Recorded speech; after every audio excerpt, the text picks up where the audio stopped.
Hi. Maayong udto sa inyong tanan, ako si Ryan, mag-vlog about sa mga about sa Ginoo. So ang atong topic na sa karon is ascension. Ang pagsaka sa Ginoo dito sa langit.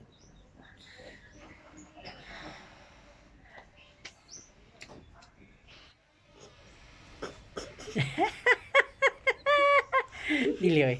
Ano na siya? Ang pagsaka sa Ginoo dito sa langit. After na to siya sa 40 days nga nabanhaw ang Ginoo nato nga Hesus Kristo. Nabanhaw siya pinaagi sa iyahang kaugalingon. Karon within 40 days sa iyahang pagkabanhaw, daghan siya ministry gibuhat, daghan siya gi pakitaan nga mga tao, naghatag siya og mga maayo nga buluhaton. So, ang last day which is ang ascension,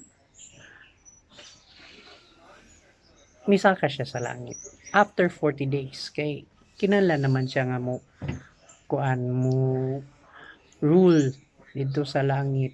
Pero sigon pa sa ingon niya, ingon siya nga pili angay mabalaka kitang tanan. Kay gipabili niya ang iyang Espiritu Santo diri sa atoa. Mao na karon nga naatay church which is the Roman Catholic Church o mao kana ang iyahang gitukod nga relihiyon, usaryo na siya kabuok. So pag-ascend niya, niingon siya sa iyang mga tao, hain man duha or tulo sa inyong magkatipon, anaa ako sa inyong taliwala. So every time nga mag-preach ang mga apostles, uban kanila ang Espiritu Santo ni Jesus Christ. So, what is it about ascension? So bay naka dako kayo nga issue ani or dako kayo nga kahitabuan kini. Nganong dako makahitabuan ang ascension? Because dili lang isa ka buok ang naka-witness ato, daghan naka-witness sa iyang pagsaka sa langit.